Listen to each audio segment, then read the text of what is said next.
Ahojte, vítam vás pri novom videu. Ja som sa toto video rozhodla urobiť také trošku jednoduchšie, teda rozhodla som sa natáčať niečo také jednoduchšie, lebo nie je moc dobré.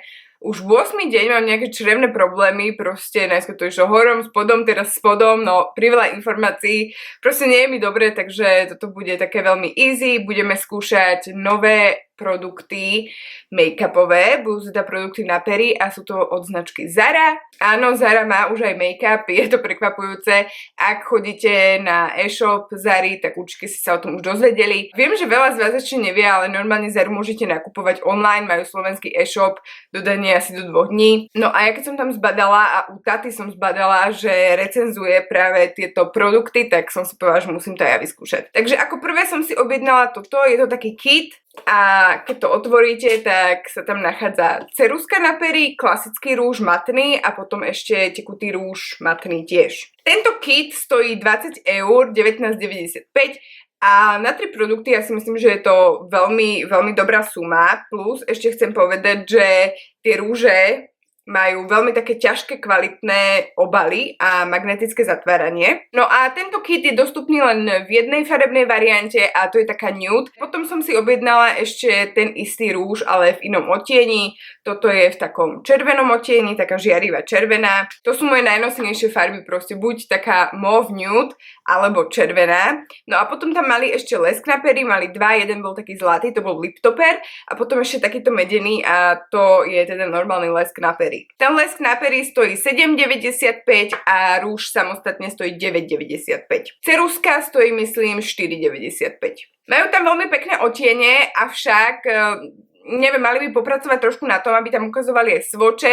Neviete si urobiť dobrú predstavu o tom, aká tá farba asi naozaj je. Na internete svočov je úplne minimálne, práve že by som povedala, že svoče asi ani žiadne. Takže pre mňa to bolo dosť náročné objednať si nejaký odtieň. Sama som nevedela, čo od toho mám čakať, ale nakoniec som veľmi spokojná s tými odtieňami, takže prestávam už toľko kecať a ideme na to.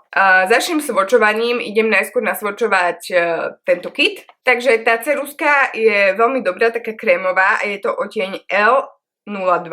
Rúž je v odtieni UM01 a to je podľa mňa úplne skvostný odtieň. No a nakoniec tu mám tekutý rúž a ten sa volá High Matte a je to odtieň M11.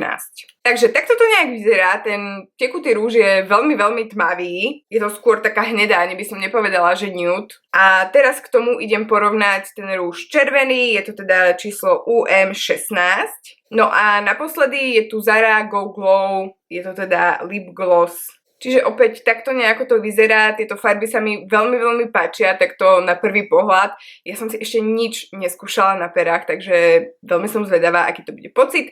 No a poďme rovno na to. Ja aktuálne mám na sebe rúž od Avonu, strašne často sa ma na ňo pýtate a vlastne teraz mám full face Avon, pretože chcem robiť video na líčenie jednou značkou plus recenzia a zamerala som sa teda na značku Avon. No a ja začnem leskom na pery a najskôr si oramujem pery tou ceruskou a aj si ich vyfarbím, pretože ten lesk je priesvitný. No, prvý dojem je, že tá ceruska je brutálna. Úplne jemne stačí ísť po tých perách a krásne to kreslí. Nezanecháva to taký rozmazaný efekt. Je to veľmi precízne. Tým, že je taká krémová, úplne brutálne sa s ňou vykresľujú pery. Tá pigmentácia je úplne rovnomerná, nerobí hrúdky.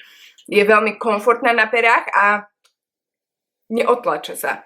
Vynikajúca. No a na to si idem dať tento lip gloss. No a toto mi príde ako úplne obyčajný lesk na pery. Nie je vôbec lepkavý. Trošku ho na perách cítiť, ale pekne sa leskne, ale neviem, nepovažujem to za nič výnimočné. Tá ceruska je ale brutálna. Čiže myslím si, že pokiaľ budete objednávať a chcete nejaký lesk, určite nebudete sklamané, ale nie je to niečo, kvôli čomu by som išla na www.zara.com a objednala si to. Opäť som si dala cerusku a jediná škoda je, že nie je vysúvacia, je strúhacia. Trošku to poškodí ten celkom pekný obal, na druhej strane to môžete mať vždy dobre zarezané do špicu. No a mne to nedalo, ja to väčšinou nerobievam, ale vyplnila som si tou ceruskou celé pery, pretože fakt mám pocit, že to výborne drží. Takže to bude výborný základ pre rúž. No a teraz idem otestovať tento klasický rúž v úchvatnom odtieni 01. Ten rúž veľmi špecificky vonia, nepoznám žiaden rúž, ktorý by takto voňal. Je to niečo medzi niečím ovocným a čokoládovým. Niečo medzi ovocným, čokoládovým a vanilkovým. Veľmi príjemná vôňa, taká zvláštna. Ja si ešte obtlačím prebytok do servitky. Toto je moja farba. Toto je moja životná farba. Je to úplne matné, maximálne pohodlné na perách. Nezvýrazňuje vrásky. Keď toto robím, tak sa neposúva ten rúž. Hoci mám na perách pocit, ako keby som mala balzam. Ale nie je to ani moc také mastné, ako niektoré bývajú, ale fakt také ľahké, nadýchané. No, veľmi dobrý pocit na perách a veľmi dobre to aj vyzerá. Tento odtieň je bomba. Aj s tou ceruzkou je to veľmi dobré kombo, čiže ceruska L02 a rúž UM01 kupujte. No, keď si kupujete samostatne tie rúže, lebo teraz idem otestovať ten červený, ktorý som si kúpila samostatne, tak to dostanete v takomto veľmi peknom obale. Ja keď som to videla na internete, tak som si myslela, že toto je vlastne akože ten obal, ale ten obal je priesvitný a vlastne tu vnútri máte taký papierik. No a ten lesk príde v takomto klasickom tmavom modrom papierovom obale. Teraz si orámujem pery ceruzkou od Essence, už nevyplňam, iba si ich orámujem. No a na túto červenú som sa mega tešila, takže poďme na to. Tá pigmentácia je perfektná. Stačilo mi naniesť len na spodnú peru, obtlačiť na hornú a normálne, že taká pigmentácia, wow. Som nadšená, lebo toto je presne červená, ako ja mám rada. Je to červená, ale je trošku taká svetlejšia a viem, že bude sa mi hodiť, aj keď budem úplne vyblednutá, pretože niekedy mám pocit, že keď si dám takú ozajstnú červenú a keď som bledá, tak to vyzerá strašne až tak moc výrazne a tvrdo. Toto je perfektná farba. Stojí ten rúž 9,90, ale takéto balenie majú fakt luxusné rúže, takže ja si myslím, že nie je čo riešiť, ale nedá sa to kúpiť normálne v predajni, je to exkluzívne len na e-shope, takže musíte ísť tam, keď sa ho chcete objednať, ale nad 50 € je poštovné zdarma. Toto bude môj obľúbený rúž, aj ten nude, aj tento červený. To sú oba moje najobľúbenejšie odtiene. Inak chcela som robiť aj zaťažový test na tie rúže, hlavne na tento posledný tekutý. Ale tým, že mám tie problémy, tak nič nejem, takže neviem, ako to otestujeme. Asi pitie vody len otestujeme. Jediná výhoda tých černých problémov je, že za týždeň som schudla 2,5 kg, hej. No a naposledy idem opäť s tou istou ceruzkou na pery. Ja to fakt nerobievam, vôbec to nerobievam, ale pri tejto ceruzke ona je tak dobrá, že sa mi vyslovene žiada si vyplňať tie pery. Ak mám byť úprimná, neviem, či toto nie je najlepšia ceruzka na pery. Ja som doteraz mala najobľúbenejšie tie Gerard, ale oni sú také, že sú presne takéto istej konzistencie, ale nezaschnú, že stále sú také krémové a toto fakt zaschne, ale pritom je to pohodlné na perách. To je vážne veľmi, veľmi zvláštna formula, ale vynikajúca. No a poďme na tekutý rúž odtieň M11. Som zvedavá, ako rýchlo zaschne. Ja som dosť obtrela ten aplikátor, ale aj tak sa mi nanieslo strašne veľa farby, takže som trošku dala toho viac, ako by trebalo, ale uvidíme, ja to tu stopujem, že koľko to bude trvať, kým to úplne zaschne. Inak včera som si kúpila vo Swarovskom nové náušnice.